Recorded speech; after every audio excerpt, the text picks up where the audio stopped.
دیکھیں نبی صلی اللہ علیہ وآلہ وسلم کو اللہ تعالیٰ نے جو بڑی نعمتیں عطا فرمائی ہیں ان میں سے ایک اس صورت کا نزول بھی ہے جس میں بشارت دی گئی کہ انا اعطیناک الکوثر، ہم نے آپ کو الکوثر عطا فرمایا، فصل لربک وانحر، پس آپ نماز پڑھیں اور اپنے رب کا نام لے کر قربانی کریں، ان شانئک هو الابتر، بے شک آپ کا دشمن ہی بے نام و نشان رہے۔ ظاہر ہے وہ کافر کہتے تھے آپ علیہ السلام کا کوئی بیٹا نہیں ہے، اور ظاہر ہے کہ عرب کے کلچر کے اندر بیٹے نہیں آگے مشن کو لے کے چلنا ہوتا تھا، تو وہ کہتے تھے کہ نبی علیہ السلام کے بچے بچپن میں فوت ہوئے، صرف بیٹیاں ہی ہیں، تو آپ کے مشن کو آگے لے کے کون چلے گا؟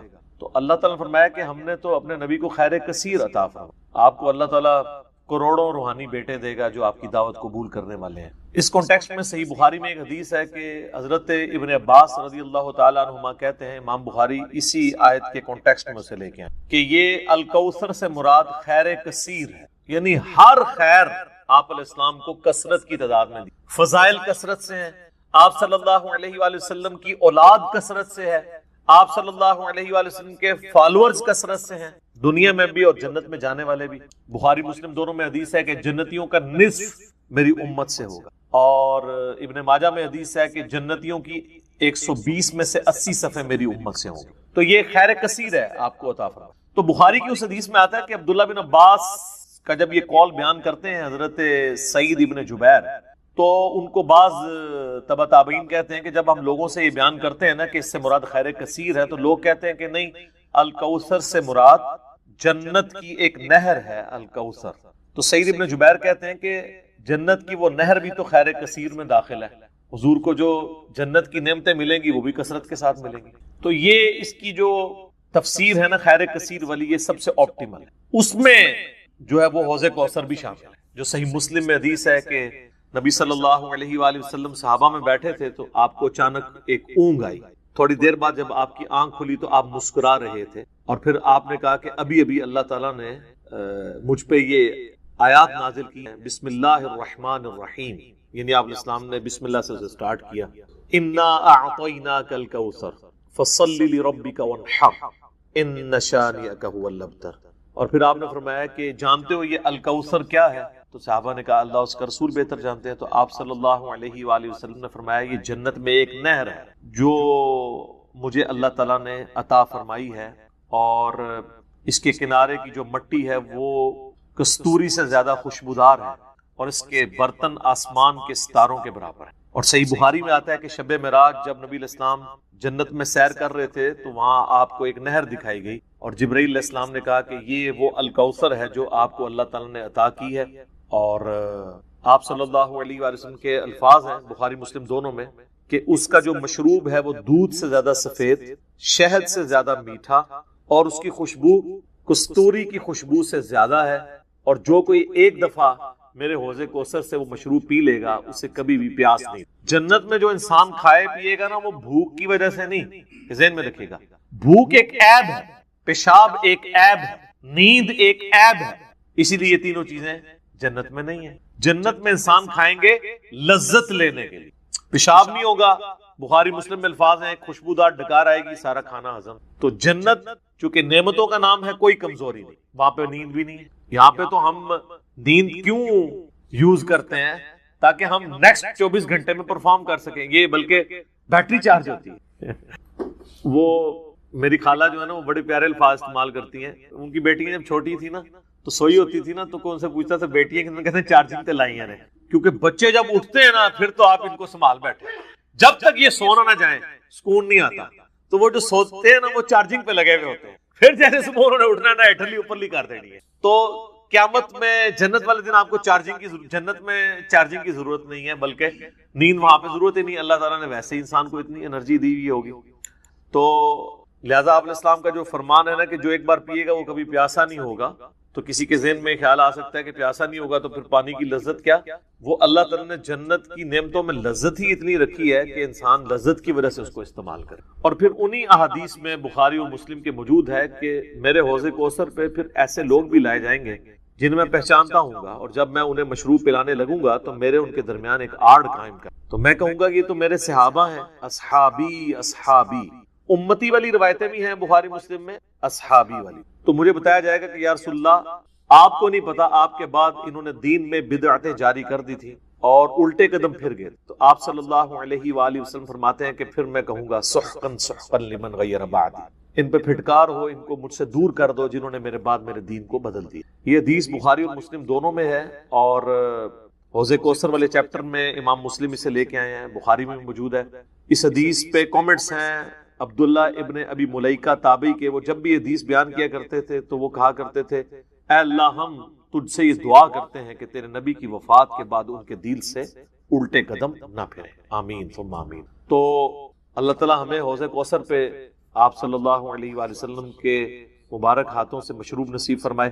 یہ دعا انسان کو اپنے لیے کرنی چاہیے. ظاہر ہے کہ وہ اہل جنت ہوں گے. اور بخاری مسلم میں کہ اس کے جو برتن ہیں نا، وہ برتن ہی آسمان کے ستاروں کے برابر اس کی تعداد ہے. پورا ایک نقشہ کھینچا گیا. آپ مشکات کی 30 جلد میں حوض کوثر اور شفاعت والا چیپٹر نکالیں تو آپ کو وہ ساری احادیث مل جائیں گی. ترمذی اور ابن ماجہ میں ایک وہ حدیث بھی بڑی مشہور ہے جو حضرت انس بن مالک کہتے ہیں کہ یا رسول اللہ کیا میری شفاعت کریں گے؟ تو آپ فرمایا میں کروں گا. تو یا رسول اللہ قیامت والے دن میں آپ کو کہاں تلاش کروں؟ تو آپ علیہ السلام فرمایا میزان عمل پہ آ جانا جہاں میرے امتیوں کے نام مال تل رہے ہوں گے. یا رسول اللہ وہاں نہ پاؤں تو فرمایا حوض کوثر پہ آ جانا. عرض کی وہاں پہ بھی نہ پاؤں تو فرمایا پھر پولیس رات پہ آ جانا. کہا وہاں پہ بھی نہ پاؤں تو آپ فرمایا میں ان 3 جگہوں کے سوا کہیں اور نہیں ہوں گا. یا میں حوض کوثر پہ ہوں گا اپنے پیاسی امتیوں کو مشروب پلا رہا ہوں گا، یا پھر میزان عمل پہ ہوں گا شفاعت کے لیے، یا پھر میں پولیس رات پہ ہوں گا اپنے امتیوں کے لیے سلامتی کی دعا کر. تو یہ 3 جگہیں ہیں جہاں پہ آپ صلی اللہ علیہ وآلہ وسلم کو قیامت والے دن تلاش کیا جا سکتا انشاءاللہ تعالی. تو یہ حوض کوثر میں وہ خیر کثیر جو ہر طرح کی آپ کو عطا کی گئی وہ بھی شامل ہے، اور اسپیسیفکلی حوض کوثر جو ہے وہ بھی. حتیٰ کہ جو بخاری اور مسلم میں حدیث ہے، آپ نے اپنی وفات سے 1 مہینے پہلے خطبہ دیا تھا غزوہ احد کے شہداء پر، جو آپ نے نماز جنازہ دوبارہ پڑھی تھی 8 سال بعد. اس میں الفاظ ہیں، آپ نے فرمایا کہ میرا ممبر جو ہے وہ حوض کوثر پہ لگا ہوا ہے. یہ والے جو الفاظ ہیں یہ دوسری حدیث میں، کیونکہ وہاں پہ ممبر نہیں تھا. یہ الفاظ ہیں بخاری اور مسلم کی وہ حدیث کہ میرے گھر سے میرے ممبر سے میرے گھر تک جنت کے ٹکڑوں میں سے ایک ٹکڑا ہے ریاض الجنہ. اس میں الفاظ ہیں اور میرا ممبر جو ہے وہ حوض کوثر پہ لگا ہوا ہے. یعنی آپ علیہ السلام وہ دیکھ رہے تھے حوض کوثر کا منظر، ٹائم میں گزار کے آپ کو دکھایا گیا. وہ جو بخاری مسلم کی وہ والی حدیث ہے عقبہ بن عامر والی، جو شہدائے احد پہ آپ نے 8 سال بعد جنازہ پڑھا اپنی وفات سے 1 مہینہ پہلے. اور عقبہ ابن عامر کے الفاظ ہیں یہ آخری دفعہ میں نے رسول اللہ کو ممبر پہ دیکھا، اس کے بعد میں نے آپ کو نہیں دیکھا. تو اس میں الفاظ ہیں، آپ نے فرمایا کہ میں اپنے حوض کوثر کو اس وقت بھی دیکھ رہا ہوں، اور دیکھنا میرے بعد جو ہے وہ مجھے تم سے یہ خطرہ نہیں کہ تم شرک میں مبتلا ہو جاؤ گے، بلکہ مجھے خطرہ ہے کہ تم دنیا کے مال میں پڑ جاؤ گے اور پھر اس کی لالچ میں ایک دوسرے کو قتل کرو گے اور تم بھی تباہ و برباد ہو جاؤ گے جس طرح اگلی قومیں تباہ و برباد ہو. تو اس میں بھی حوض کوثر کے الفاظ موجود. اور پھر میرے ایک کربلا والے ریسرچ پیپر میں بھی آپ کو پتہ ہے ایک حدیث ہے جو میں نے حوض کوثر کا ذکر اس حدیث کے اندر بھی موجود ہے. جب وہ سنن ابی داؤد کی ایک حدیث ہے نا، وہ عبید اللہ ابن زیاد کے پاس ایک وہ آتا ہے، ہاں یہ ابو داؤد کے اندر 4749 ہے. ابو طالوت تابعی کہتے ہیں کہ میں ابو برزہ کو میں نے دیکھا کہ وہ گورنر یزید عبید اللہ ابن زیاد کے پاس آئے جبکہ وہ دسترخوان پر تھا. تو اس نے ابو برزہ کو آتے ہوئے دیکھا اور کہا کہ یہ تمہارا ٹھگنا محمدی ہے. استغفر اللہ. ان کا قد چھوٹا تھا تو ان کا اے گینڈا محمدی، یعنی محمدی اس نے اس لیے کہا کہ وہ حضور کا صحابی تھا. تو یہ کتنی سخت توہین کی عبید اللہ ابن زیاد نے. یہ وہی خبیث ہے جس کے بارے میں بخاری میں 3748 نمبر حدیث ہے، جس میں امام بخاری نے حسین کے ساتھ علیہ السلام لکھا ہے کہ یہ حضرت حسین کے حسن میں کلام کرنے لگا تو انس بن مالک نے کہا کہ رسول اللہ کے سب سے زیادہ مشابہت رکھنے والے حسین تھے. یہ وہی عبید اللہ ابن زیاد ہے. تو یہ صحابہ کے گستاخ ہیں، آل امیہ ہیں، یہ بنو امیہ کے خدمتگار. تو اب آپ دیکھیں جب اس نے یہ بات کی نا تو حضرت ابو برزہ اس کی تنزیہ بات کو سمجھ گیا. آپ نے فرمایا مجھے گمان نہیں تھا کہ میں ایسے لوگوں کے دور حکومت تک زندہ رہوں گا جو مجھے رسول اللہ کی صحبت پر آر دلائیں گے، کہ میری زندگی میں یہ وقت بھی آنا ہے کہ رسول اللہ کی وجہ سے ہمیں پوری دنیا پہ غلبہ ملا، اور اس غلبے کی حکومت کو جو لوگ انجوائے کر رہے ہیں عرب کے بدو، یہ رسول اللہ سے میری نسبت میں مجھے آر دلائیں گے کہ مجھے کہہ رہے ہیں کہ ٹھگنا محمدی، پنجابی سے کہتے ہیں گینڈا محمدی. نعوذ باللہ. تو اب اس نے فوراً پینترا بدلا. وہ کہنے لگا کہ محمد صلی اللہ علیہ وسلم کی صحابیت تمہارے لیے باعث زینت ہے، آر کا سبب نہیں. پھر کہنے لگا کہ میں نے تمہیں اس لیے بلوایا ہے کہ تم سے حوض کوثر کے بارے میں پوچھوں، کیا تم نے رسول اللہ سے اس کے بارے میں کچھ سنا ہے؟ تو ابو برزہ نے فرمایا ہاں، نہ ایک بار، نہ دو بار، نہ تین بار، نہ چار بار، نہ 5 بار، میں نے کئی مرتبہ رسول اللہ صلی اللہ علیہ وآلہ وسلم سے حوض کوثر کے بارے میں سنا، اور جو حوض کوثر کو نہ مانے اللہ تعالیٰ اسے اس کا پینا نصیب ہی نہ فرمائے۔ اور پھر سیدنا ابو طالوت کہتے ہیں کہ سیدنا ابو برزہ رضی اللہ تعالیٰ عنہ غصے کی حالت میں وہاں سے تشریف لے گئے۔ انہوں نے بدعا دی کہ جو حضور کے حوض کوثر کو نہیں مانتا اللہ تعالیٰ اس کو حوض کوثر نصیب ہی نہ کرے۔ تو حوض کوثر جو ہے ایک ریالٹی ہے، اور قیامت والے دن کی چند بڑی ایکٹیویٹیز جو انسان کے لیے تسکین کا باعث ہے، ان میں سے ایک عرش کا سایہ، اسی طریقے سے یہ حوض کوثر اس گرمی کے اندر اللہ تعالیٰ کی نعمتوں میں سے بڑی نعمت ہے، ہم سب کو نصیب فرمائے، آمین ثم آمین۔ ٹھیک ہو گئی؟ اب میرے بھائیو جو یہ آیت مبارکہ آ رہی ہے نا، سورۃ النساء کی آیت نمبر 48، یہ متقاضی ہے کہ ہم بقیہ ساری گفتگو اسی کانٹیکسٹ میں کریں۔ یہ قرآن حکیم کی اگر میں کہوں نا سب سے کریٹیکل آیت ہے، تو میرا یہ دعویٰ غلط نہیں ہو۔ کائنات کی سب سے بڑی حقیقت کو آشکار کرنے والی یہ آیت مبارکہ ہے، تو یہ میرا دعویٰ غلط نہیں ہوگا۔ سورۃ النساء کی آیت نمبر 48 سورۃ النساء میں 2 دفعہ ریپیٹ ہوئی ہے، تھوڑے سے الفاظ کے فرق کے ساتھ۔ ایک 48 نمبر پہ اور اس کے بعد 116 کے اوپر جا کے یہ آیت آئے گی۔ شروع کے الفاظ سیم ہیں، بعد والے جو ہیں وہ تھوڑا سا فرق ہے۔ میں وہ دونوں آیات پڑھ دیتا ہوں اور اس کے اوپر پھر انشاءاللہ تفصیلی ڈسکشن کرتے ہیں۔ پہلے اس آیت مبارکہ کو ہم پڑھ لیں۔ ان اللہ لا یغفر ان یشرک بہ، بے شک اللہ اس گناہ کو تو کبھی معاف نہیں کرے کہ کوئی شخص اس حال میں اللہ کے حضور قیامت کے دن پیش ہوا کہ وہ دنیا میں شرک کرتا ہوا۔ دنیا میں معاف کر دے گا اگر کسی نے معافی مانگی، یہ آخرت کی بات ہو رہی ہے۔ وَيَغْفِرُ مَا دُونَ ذَلِكَ لِمَن يَشَاءُ، اس کے علاوہ جتنے بھی گناہ ہیں جس کے لیے چاہے گا معاف کر دے گا، وہ بھی اوپن لائسنس نہیں ہے، جس کے لیے چاہے گا معاف کر دے گا، لیکن امید ہے کہ وہ قابل معافی ہیں۔ لیکن شرک ایسا گناہ ہے جو اللہ بھی معاف نہیں کرے گا۔ اب کوئی کہے کہ جی اللہ کی یہ قدرت کی نفی نہیں ہو جاتی، ان اللہ علی کل شیء قدیر ہے، تو اللہ یہ کیوں کہہ رہا ہے کہ میں شرک بھی معاف نہیں کروں گا؟ اللہ تو شرک معاف کر سکتا ہے، ہم یہ جملہ بھی نہیں بولیں گے کہ کر سکتا ہے، اس لیے لا تبدیل لکلمات اللہ، جو اللہ کی وعیدیں ہیں نا وہ اللہ کے فیصلے ہیں، یہ بہت سخت معاملہ ہے، اللہ کے کلمات نہیں بدلتے۔ تو اللہ تعالیٰ نے یہ اپنی ڈیسٹنی میں چیز مقرر کر دی ہے کہ میں نے مشرک کو کسی صورت بھی بخشنا نہیں ہے، اس کے لیے جنت نہیں ہے۔ ہاں اس کے علاوہ کوئی گناہ ہے وہ جس کے لیے چاہے گا معاف کر دے گا، اور وہ بھی اوپن لائسنس نہیں ہے۔ اور اس میں آپ کو ایک گناہ کے حوالے سے بتا دوں، سن نبی داؤد میں حدیث ہے، نبی صلی اللہ علیہ وآلہ وسلم نے فرمایا کہ 2 گناہ ایسے ہیں جو اللہ تعالیٰ کبھی معاف نہیں کرے گا، باقی ہر گناہ معاف کر دے گا، ایک شرک اور دوسرا کسی مؤمن کا قتل ناحق۔ یہ جو اس میں ایک اشارہ تھا نا کہ اس کے علاوہ ہر گناہ چاہے گا، جس کے لیے چاہے گا معاف کر دے گا، تو اس کا کیا مطلب ہے؟ جس کے لیے نہیں چاہے گا نہیں معاف کرے گا۔ تو اس میں بھی اشارہ موجود ہے، کوئی ایسی چیز بھی ہے کہ جو اللہ تعالیٰ جس پہ گرفت کر سکتا ہے، اور وہ ہے قتل ناحق کسی مؤمن کا۔ تو اب مجھے بتائیں، جنہوں نے حسین ابن علی اور ان کے ساتھیوں کو ناحق قتل کیا، وہ کس امید پہ بیٹھے ہوئے ہیں؟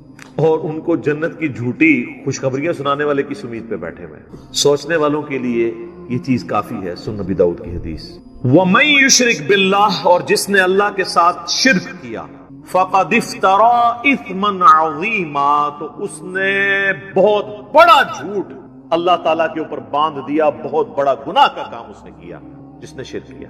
اچھا سورہ نساء کی آیت نمبر 116 جب آئے گی نا، اس میں پہلے الفاظ تو یہی ہوں گے، ان اللہ لا یغفر ان یشرک بہ ویغفر ما دون ذلک لمن یشاء، لیکن اگلے الفاظ ہیں ومن یشرک باللہ فقد ضل ضلالا بعیدا، جو کوئی اللہ کے ساتھ شرک کرے وہ گمراہ ہوا اور گمراہی میں دور جاتا۔ اللہم لا تجعلنا منہم، اللہم من احییتہ منا فاحیہ علی الاسلام ومن توفیتہ منا فتوفہ علی الایمان، آمین۔ رضیت باللہ ربا وبالاسلام دینا وبمحمد نبیا صلی اللہ علیہ وآلہ وسلم، آمین۔ اب یہ میرے بھائیو ایسا ٹاپک ہے کہ میں اس پہ اگر کم از کم 2 گھنٹے بولوں نا تو تب میری تسلی ہوگی، لیکن میں نے چونکہ پچھلی قرآن کلاسز جو 344 لیکچرز میں مکمل ہوئی تھی، ان میں اس آیت کے اوپر آلموسٹ 1.25 گھنٹے کی ویڈیو ریکارڈ کروا دی تھی اسی آیت کے اوپر۔ مسئلہ نمبر 3 کے نام سے وہ اپلوڈڈ ہے یوٹیوب کے اوپر، دعا صرف اللہ ہی سے. آپ یوٹیوب پہ ویسے بھی لکھیں نا دعا صرف اللہ ہی سے اور علی مرزا, تو وہ ویڈیو کھل جائے گی. اور اس کے بعد بھی کئی ایک لیکچرز وقتاً فوقتاً میں نے ریکارڈ کروائے. وسیلے کے نام پر دھوکا, مجھے تم سے شرک کا خطرہ نہیں, یہ اکثر آپ سنتے ہیں نا. تخت بلقیس والا واقعہ, موسیٰ اور خضر والا واقعہ علیہ السلام, ہر وہ چیز جسے دھوکا کر کے نا قبر پرستی یا بابا پرستی یا بابوں سے مانگنا سکھاتے ہیں نا, ایک ایک چیز کے اوپر میں نے الگ سے تسلی کروائی ہے قرآن, بخاری اور مسلم کی روشنی میں الحمدللہ. اب وہ سارے لیکچر جمع کریں تو اس ایک آیت پہ کم از کم 10 گھنٹے گفتگو ہو سکتی ہے, لیکن ٹائم تو متحمل نہیں ہے کہ ہم اتنی ڈیٹیل گفتگو کریں. لیکن چند ایک باتیں تو میں ضرور کروں گا. ایک ریسرچ پیپر میں نے اس کے اوپر لکھ دیا 8 صفحوں کا, آپ اہل سنت پاک.com پہ ڈاؤن لوڈ کریں گے. دعا صرف اللہ ہی سے. میں نے اس کا نام توحید شرک اس طرح کا نہیں رکھا کیونکہ لوگ ان ناموں سے چڑھ جاتے ہیں. میں نے وہ چیز اس کے نام پہ رکھی کہ جس کے اوپر لوگ چڑھیں. آپ کسی بھی مسلمان سے, خواہ بریلوی ہو, دیوبندی ہو, اہل حدیث ہو, اہل تشیع ہو, جا کے پوچھیں کہ دعا کس سے کی جاتی ہے تو کیا کہے گا؟ اللہ سے. کوئی آپ کو نکھٹو قسم کا بھی بندہ یہ نہیں کہے گا کہ دعا جو ہے وہ کسی فرشتے سے ہو سکتی ہے, کسی جن سے ہو سکتی ہے, کسی پیغمبر سے ہو سکتی ہے. جی نہیں, نماز تے اللہ دی پڑھی دی ہے, دعا بھی اللہ کو مانگی. لیکن حالت یہ ہوگی کہ وہ دعا اللہ سے یہ مانگ رہا ہوگا. نماز میں تو قرآن کی وہ آیت سورۃ الفاتحہ کی 4 نمبر آیت کم از کم 17 رکھتے ہیں جو فرض ہیں روزانہ کی, ان میں 17 دفعہ پڑھتا ہوگا ایاک نعبد و ایاک نستعین. اے اللہ عبادت بھی صرف کریں گے اور مدد بھی صرف تجھی سے مانگیں گے. یہ مدد کون سی؟ دعا والی, غائب میں کسی کو پکارنا. ایک تو ہے آپ سامنے بیٹھے ہیں, یہ تو قرآن میں حکم ہے وَتَعَاوَنُوا عَلَى الْبِرِّ وَالتَّقْوَى وَلَا تَعَاوَنُوا عَلَى الْإِثْمِ وَالْعُدْوَانِ. نیکی اور پرہیزگاری کے کاموں میں ایک دوسرے کی مدد کرو, برائی میں مت کرو. یہ تو قرآن میں حکم ہے. میں آپ کو کہتا ہوں مجھے پانی پلا دیں, آپ مجھے پانی پلاتے ہیں, تو یہ قرآن میں حکم ہے کہ آپ نے اسباب اختیار کرنا ہے. لیکن آپ بغداد شریف میں, اجمیر شریف میں, اور وہاں بھی قبر میں دفن ہیں, اور آپ مر چکے ہیں, آخرت کی زندگی میں زندہ ہیں, دنیا کی زندگی سے نکل چکے ہیں, اور میں آپ سے کہوں کہ پانی پلا دیں, وہی بات وہی جملہ ایک فریم آف ریفرنس کے بدلنے سے شرک بن جائے گا, کیونکہ آپ غیر اللہ سے دعا مانگ رہے ہیں. ظاہری اسباب میں تو آپ کافر سے بھی مدد مانگ سکتے. صحیح بخاری میں موجود ہے, نبی علیہ السلام جب فوت ہوئے تو آپ کی زرہ بھی ایک یہودی کے پاس گروی رکھی ہوئی تھی, گندم کے عوض, اناج کے عوض, تو آپ نے یہودی سے بھی مدد لی. بعض لوگ کہتے ہیں جی نبی علیہ السلام نے غزوہ خیبر پر مولا علی سے مدد مانگی. بھئی مولا علی سامنے موجود تھے, جتنے صاحب آپ کے ساتھ تھے وہ رسول اللہ صلی اللہ علیہ وسلم کے مددگار تھے دین کے اعتبار سے. لیکن آپ نے خیبر کے موقع پر اپنے چچا کو, جو آرمی چیف تھے غزوہ بدر اور احد میں, حمزہ بن عبد المطلب, جو کہ اللہ کے شیر ہیں اور سید الشہداء ہیں, المستدرک الحاکم میں حدیث موجود ہے, آپ نے یہ تو نہیں کہا المدد یا حمزہ, امیر حمزہ میری مدد کو پہنچے, کیونکہ وہ فوت ہو چکے تھے. جو سامنے موجود تھے انہیں کو بلانا تھا. تو دو چیزوں کو ہی مکس کرتے ہیں. اچھا مجھے بتائیں بارش کون برساتا ہے؟ اللہ. ڈیوٹی کس کی ہے؟ فرشتوں کی. تو ہم کیا بارش اللہ سے مانگتے ہیں یا فرشتوں سے؟ اللہ سے. فرشتوں سے مانگیں گے تو شرک ہو جائے گا. لہٰذا یہ پتا چلا کہ اگر ڈیوٹیاں بھی لگی ہوئی ہوں, کہنا نا بزرگوں دی ڈیوٹیاں نے, اللہ دا کہا ڈیوٹی کسی کو نہیں پوری ہوئی. جس مزار دا کہنا نا ڈیوٹی ہے, سارے چرسی پوڈری افیمی اسی مزار تے بیٹھے ہوندے نے, اپنے مزار دے ہوتے ڈیوٹی نہیں پوری ہو رہی انہاں کو. چلے ڈیوٹی لگی بھی ہو پھر بھی آپ پکار نہیں کسی کو. یہ جھگڑا نہیں ہے کہ مولا علی علیہ السلام مشکل کشا ہیں یا نہیں, شیخ عبد القادر جیلانی رحمت اللہ علیہ مشکل کشا ہیں یا نہیں, یہ تو جھگڑا ہی نہیں ہے. جھگڑا یہ ہے کہ اگر یہ ہو بھی تب بھی مرنے کے بعد, اس دنیا کی زندگی سے جانے کے بعد آپ ان سے کمیونیکیشن نہیں کر سکتے, نہ کسی فرشتے سے, نہ کسی جن سے, نہ کسی پیغمبر سے. اور اگر آپ ظاہری اسباب کی بات کرتے ہیں تو سب سے بڑا مشکل کشا ظاہری اسباب میں اس کائنات میں انسانوں کے لیے سورج ختم ہو جائے, سارے انسان مر جائے, چاہے کوئی بزرگ ہے یا غیر بزرگ ہے, چاہے مسلمان ہے یا کافر ہے, فارغ. سورج ختم, زمین اپنی نباتات نہیں پیدا کر سکتی فوٹو سنتھسس کے ذریعے جو کرتی ہے. جب زمین اگانا چھوڑ دے گی تو اگر آپ جانور بھی کھائیں گے تو کتنا عرصہ, جس طرح ہمارے حکمران ہمیں کہتے ہیں کہ اگر ٹماٹر مہنگے ہیں تو دہی ڈال دو, تو اگر زمین اگانا چھوڑ دے تو ہم جانور کھائیں گے تو کتنا عرصہ, مچھلیاں کھائیں گے تو کتنا عرصہ, وہ بھی ساری مر جائیں گی ہمارے کھانے سے پہلے. دنیا پہ موسموں کا تبدیل ہونا, ہواؤں کا چلنا, ہر زندہ چیز کی خوراک, یہ ایک سورج کے اوپر ڈیپینڈنٹ ہے. تو پھر سب سے بڑا مشکل کشا کون ہوا؟ سورج. آج تک کسی کافر نے بھی کہا المدد یا سورج میری مدد فرمائیے, ہمیں کبھی وہم بھی نہیں آتا سورج کی برکت سے ہی گلیشیئرز کا پانی پگھل کے دریاؤں میں آتا ہے. زمین کے نیچے بھی دریا چلتے ہیں, زمین کے اوپر بھی, جس پانی سے ہم لوگ زندہ ہیں. اور وہ گلیشیئرز تک پانی پہنچنا بھی سورج کی وجہ سے ہے, کیونکہ سورج ایویپوریٹ کرتا ہے سمندر کے پانی کو, وہ ہواؤں اور بادلوں کی شکل میں ہم پر بارش کی شکل میں اور پہاڑوں پہ برف کی شکل میں برستی ہے. ورنہ یہ کروڑوں ٹن پانی اگر سمندر سے شفٹ کرنا پڑے اس کا نمک نکال کے گلیشیئر کے اوپر, پوری انسانیت قیامت تک بھی لگی رہی, یہ نہیں کر سکتی. جو کہتے ہیں نہیں خود بخود ہو رہا ہے, اور جو کام کرنے سے نہ ہو وہ خود بخود کیسے ہو سکتا ہے جب تک آپ اس کے پیچھے ڈیوائن سورس نہ مان لیں. God is the only explanation of all the physical phenomena in this universe. خدا ہی وضاحت ہے اس کائنات میں ہونے والے ہر فزیکل فینامنا کے پیچھے, وہ ڈیوائن سورس ہے. ڈیوٹی لگائی دی. 15 ارب سال سے سورج چل رہا ہے, اس میں فیول کون ڈال رہا ہے, اسے کان سے پکڑ کے کون چلا رہا ہے. سورج کو خود بھی نہیں پتا کہ وہ کیا کر رہا ہوگا, لیکن سورج کو ہم کیا مشکل کشا مانتے ہیں, حالانکہ ساری مشکلیں ہماری وہی حل کر رہا ہے. ہم کہتے ہیں سبب ہے, پھر بھی نہیں پکارتے. اتنے بڑے سبب کو آپ پکار نہیں رہے تو بابے کدھر سے آ گئے. بابے تو خود آپ کے نذرانوں پہ چلتے ہیں. کھانا کھا لیں تو انہیں ٹوائلٹ کی ضرورت پڑ جاتی ہے, اور جو کوئی کہتا ہے نا میں سمندر, دریا یا زلزلہ روک سکتا ہوں, وہ اپنا پیشاب کو روک کے بتا دے. نہیں. وہ پچھلے دنوں ایک انڈیا کے وہ مولانا صاحب کی ویڈیو بھی اپلوڈ ہوئی تھی نا کہ شیخ عبدالقادر جیلانی کی مجلس میں ایک وقت کے بہت بڑے ولی بیٹھے تھے, اس دوران انہیں پیشاب آ گیا اور شدت شدید تھی. روک لیتے نا, انہیں خود مان لیا کہ بزرگ نہیں پیشاب روک سکتے. وہ کہتے ہیں عبدالقادر جیلانی نے اینڈ جناب چادر سٹی, انہوں نے جا کے ڈگی تھے, پھر کسی میدان پہنچ گئے تھے, فارغ ہو کے واپس آئے. تو روک لیندے نا, اس میں الفاظ ہے, وہ کہتے ہیں وہ بہت بڑے ولی اللہ تھے, پیشاب نہیں رک سکتا سر نا. انسان بہت کمزور ہے, کھانا نہ کھائے زندہ نہیں رہ سکتا, محتاج ہے. سورۃ المائدہ کی آیت نمبر 72 میں آیا عیسیٰ اور ان کی ماں روٹی کے محتاج تھے. اگر عیسیٰ اولو العزم پیغمبر محتاج ہیں کھانا کھانے کے, اور ان کی ماں سارے بزرگوں سے بڑی بزرگ ولیہ مریم بنت عمران وہ روٹی کی محتاج ہیں, تو بابوں کی کیا اوقات ہے, روٹی کے محتاج ہیں. اور روٹی کھا لیں تو نکالنے کے محتاج, نہ نکلے تو پھر پریشانی.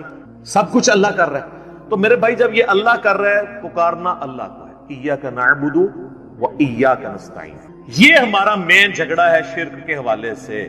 ہزاروں باتیں ایک طرف, اصل بات یہ ہے کہ اصل شرک ہوا ہے ایاک نستعین میں. عبادت کی کوئی شکل, نماز, روزہ, حج, زکات, نظر, نیاز, سب اللہ کے لیے, سب دیتے بھی اللہ کے لیے.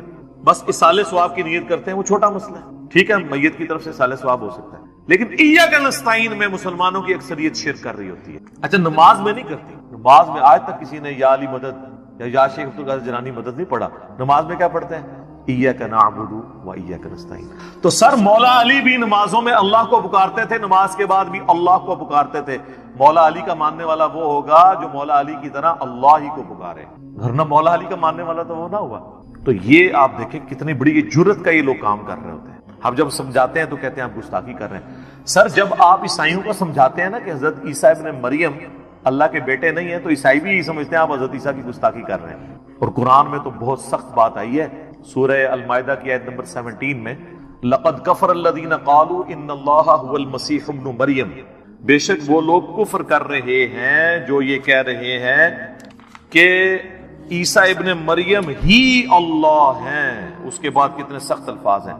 قل, اے نبی تم فرماؤ, فمن یملک من اللہ شیئا, اللہ کا کوئی کیا بگاڑ لے گا, ان اراد ان یہلک المسیح ابن مریم وَأُمَّهُ وَمَنْ فِي الْأَرْضِ جَمِيعًا, کہ اگر اللہ ارادہ کرے کہ عیسیٰ ابن مریم اور ان کی ماں کو اور ساری مخلوق کو ہلاک کر دے, اللہ کا کوئی کیا بگاڑ سکتا ہے. اچھا, شرک کیا عیسائیوں نے, مثال دے دی عیسیٰ ابن مریم کی توحید کے لیے, لہذا بابوں کی مثال آئے گی. سر عیسیٰ سے بڑا تو کوئی بابا نہیں ہے. وجیہا فی الدنیا والآخرہ ومن المقربین, سورہ آل عمران آیت نمبر 45. اور 5 اولو العزم پیغمبر جو سورۃ الاحزاب میں سورہ شورا میں آئے, محمد رسول اللہ, ابراہیم علیہ السلام, موسیٰ علیہ السلام, نوح علیہ السلام اور عیسیٰ علیہ السلام, ان میں سے ایک ہے عیسیٰ ابن مریم. اور اللہ فرما رہا ہے اللہ کا کوئی کیا بگاڑ لے گا اگر اللہ عیسیٰ اور اس کی ماں اور سب لوگوں کو ہلاک کر دے. وَلِلَّهِ مُلْكُ السَّمَاوَاتِ وَالْأَرْضِ, بادشاہت تو آسمان اور زمین کی اللہ کی ہے. وَمَا بَيْنَهُمَا, اور جو کچھ اس کے درمیان ہے اس کا مالک بھی اللہ ہے. يَخْلُقُ مَا يَشَاءُ, جو چاہتا ہے پیدا کرتا ہے. عیسیٰ کو اس نے پیدا کیا, یہ اس کی مخلوق ہے, دیٹس آل, جس طرح اور مخلوقات ہیں. واللہ علی کل شیء قدیر، اور اللہ تعالیٰ ہر چیز کے اوپر قادر ہے۔ سر کس لیول پہ جا کے آپ کو اللہ سمجھائے، کس لیول کے اوپر جا کے؟ توحید کا معاملہ بہت سینسٹیو ہے۔ میں اکثر ایک جملہ بولتا ہوں، شرک is the most sensitive issue in the sight of Allah. Allah کے حضور شرک سے زیادہ کوئی حساس معاملہ نہیں۔ اس لیے تو یہ آیت آئی ہے کہ اللہ نے ہر گناہ معاف کر دینا لیکن یہ معاف نہیں کرنا۔ لیکن سر ایک خوشخبری بھی ہے، سورۃ الفرقان کی آیت نمبر 70 میں آیا کہ اگر کوئی شرک سے دنیا کی زندگی میں توبہ کر لے، ہم اس کے گناہوں کو بھی نیکیوں سے، سبحان اللہ وبحمدہ، سبحان اللہ وبحمدہ، سبحان اللہ العظیم، عدد خلقہ ورضا نفسہ وزنۃ عرشہ ومداد کلماتہ۔ یعنی اللہ اس کو یہ بھی لکھے گا کہ اتنا سا تو نے شرک کیا ہے، ہن پہلے اینے سال نیکیاں کر، تو ایڈا گاڑا گناہ سی، انہوں ختم کرنے ٹائم چاہیے۔ اللہ کہتا ہے تو توبہ کر لے، میں اس گناہ کو بھی نیکی کے برابر تول دوں، ایک بار میری طرف آ جا۔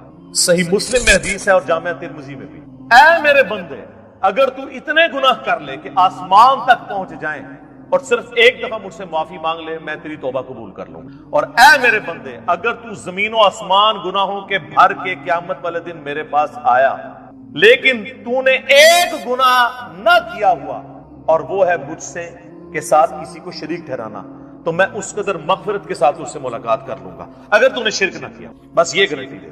ایک تو موٹا موٹا شرک ہے نا، ویسے تو خواہش نفس کو بھی شرک کہا گیا، افرائیت من اتخذ الہہ ہوا، بھلا اس شخص کو دیکھا جس نے اپنی خواہش نفس کو اپنا خدا بنا لیا۔ وہ بھی چھوٹا شرک تو ہے، فجر کے وقت اذان کی آواز سن کے مسجد میں نہ جانا اور اپنے نفس کی پیروی کرنا، یہ بھی شرک کی ایک فارم ہے۔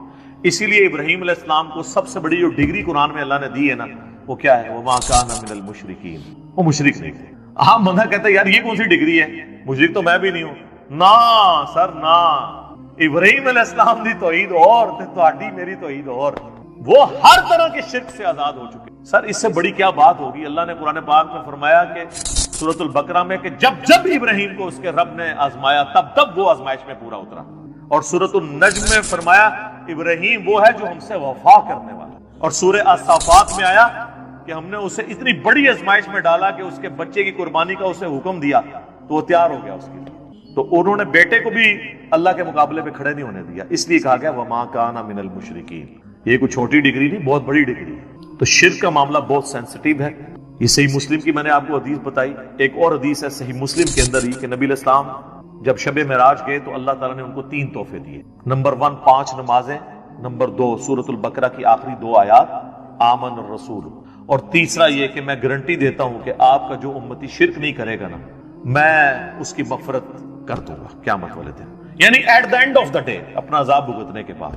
یہ نبی علیہ السلام کو گارنٹی دی گئی۔ بخاری اور مسلم دونوں میں حدیث ہے، نبی علیہ السلام نے 3 دفعہ فرمایا جانتے ہو سب سے بڑا گناہ کون سا ہے؟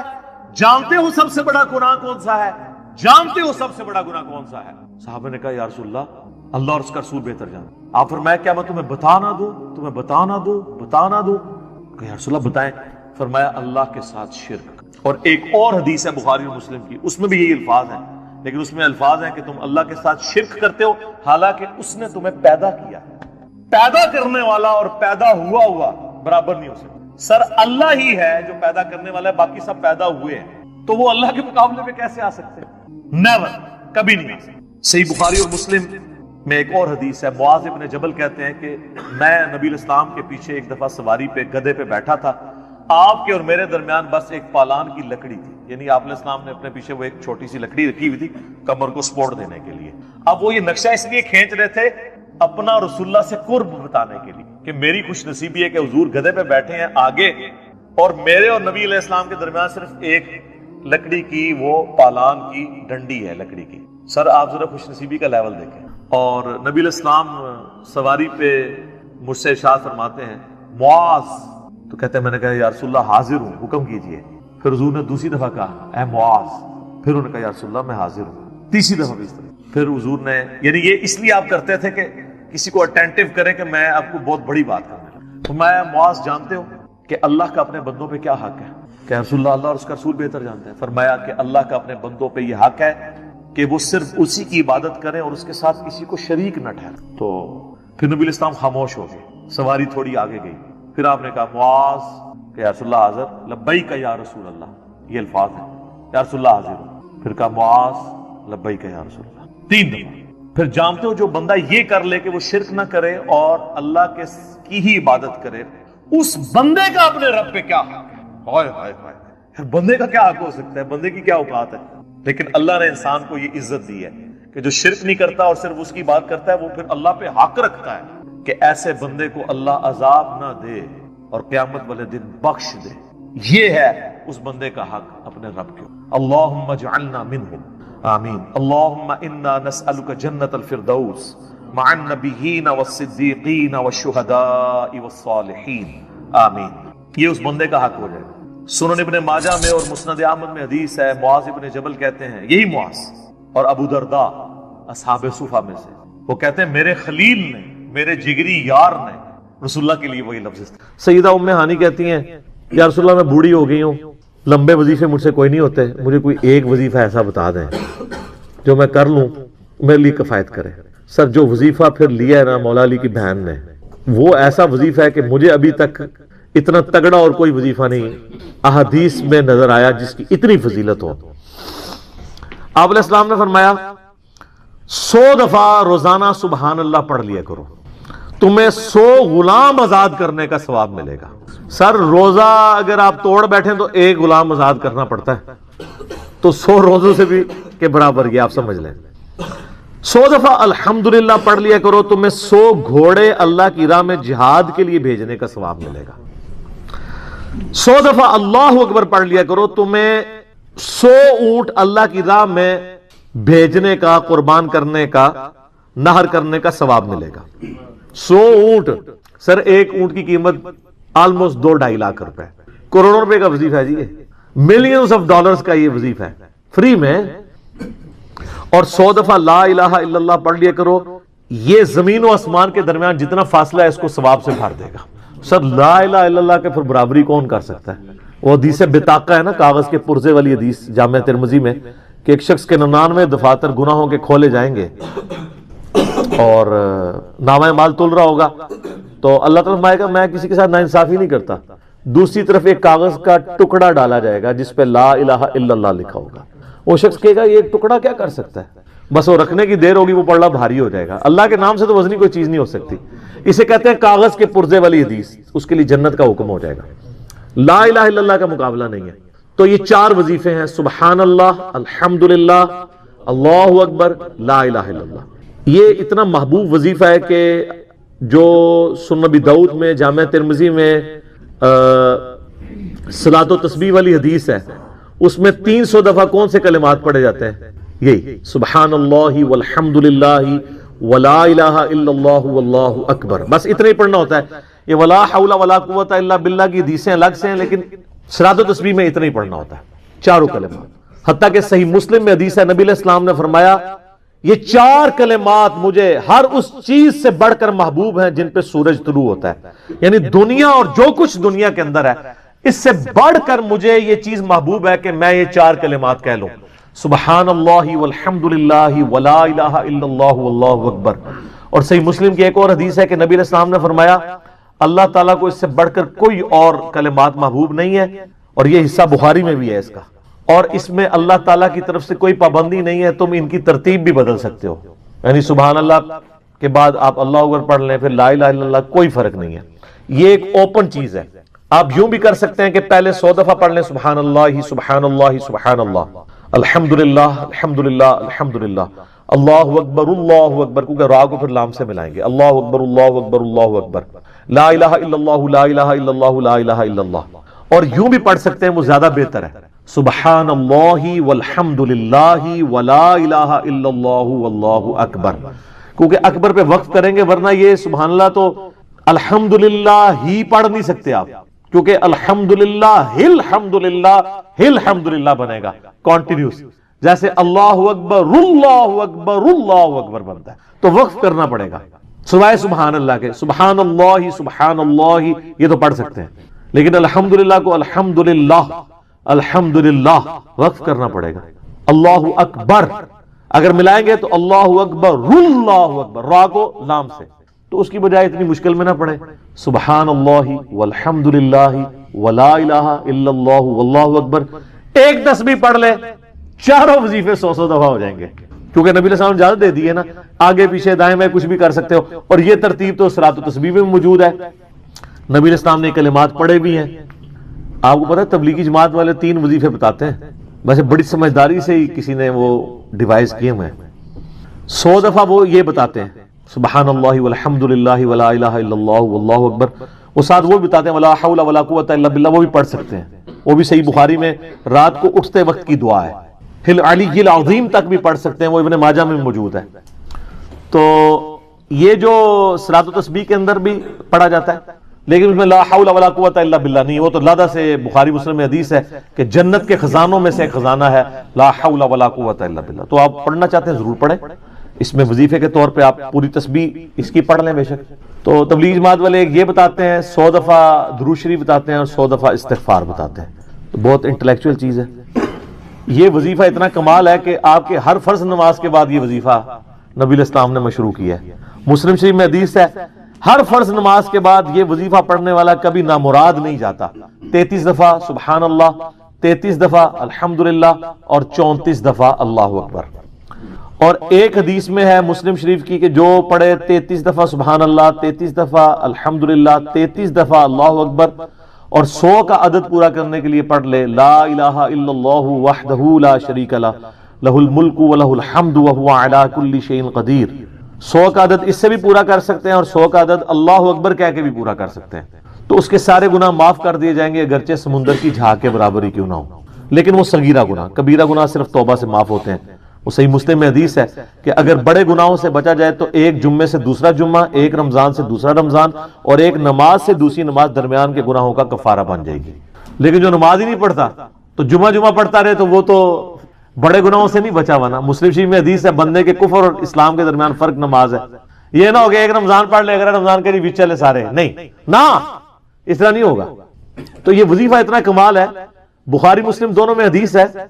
کچھ غریب صحابہ حضور کے پاس ہے، یا رسول اللہ ہر مقابلے میں ہم برابری کر لیتے ہیں امیر اصحاب کی، وہ روزے رکھتے ہیں ہم بھی روزے رکھ لیتے ہیں، وہ نمازیں پڑھتے ہیں ہم بھی نمازیں پڑھ لیتے ہیں، وہ جہاد کرتے ہیں ہم بھی جہاد کر لیتے ہیں، ایک معاملے میں آ کے ہم مارے جاتے ہیں۔ قرآن میں بار بار ہے اللہ کی راہ میں خرچ کرو، ہم تو خود ہی غریب ہیں، تو آپ ہمیں کوئی اس کا حل تجویز کریں۔ تو آپ فرمایا میں تمہیں ایک ایسی چیز بتاتا ہوں کہ تم ان کی برابری کر لو گے، تم ہر فرض نماز کے بعد 33 دفعہ سبحان اللہ، 33 دفعہ الحمدللہ، 34 دفعہ اللہ اکبر پڑھ لیا کرو۔ یہ بخاری مسلم دونوں میں۔